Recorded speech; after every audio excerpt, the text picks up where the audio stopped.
A. B. C.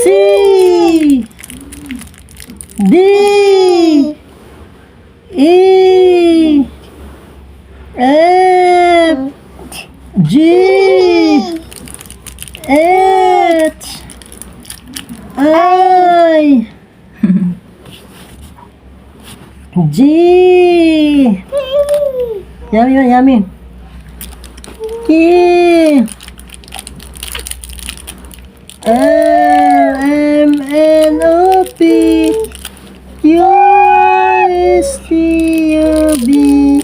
W, X, Y, and Z. S, T, U, V. X, Y, Z. Oh my.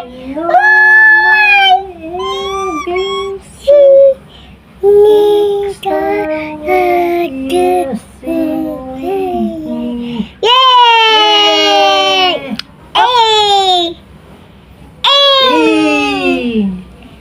B.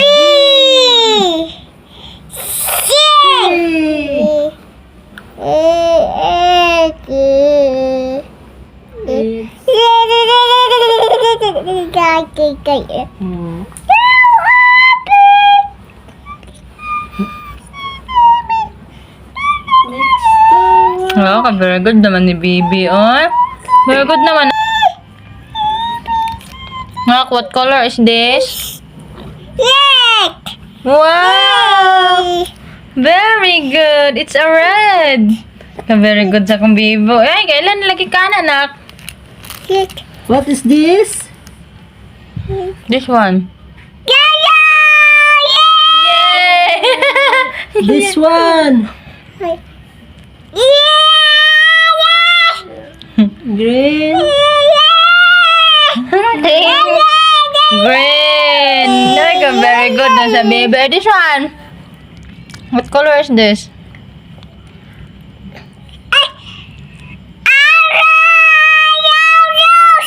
Orange. Like a very good kid sa Bibi. Ay! Kanang natulog kagi ka na basag mata nimo unsa gibuhat sa imong anak tanawara ning salarin aning bugas nga gihurot ug huwad to didto nagkatag ang all. Ay nako. Kalmahi, nakakainis talaga. Hindi talaga pwedeng makalma tayo dito sa batang ito. Katag ang bugas. May nalay na bilin.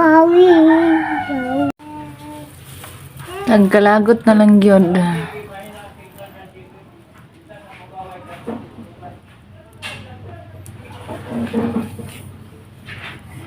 Abay, gustong bumawi ni baby sa kanyang ginawa.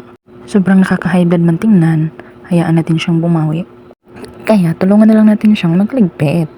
Naindip ka nga lang sandali. Ito na ang ginagawa ng batang ito. Ano ba naman tong batang ito? May ginagawa ng kababalaghan. Hindi ka talaga pwedeng malingat dito. Kaya ayan tuloy.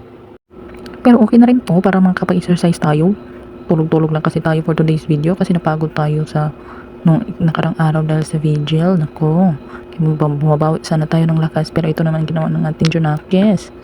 Kaya ito na nga mga mami, ito na yung leksyon dito na wag tayong maglagay ng kung saan-saan sa ating mga bigas dahil pag nakita yan ng mga bata nako, paglalaruan talaga.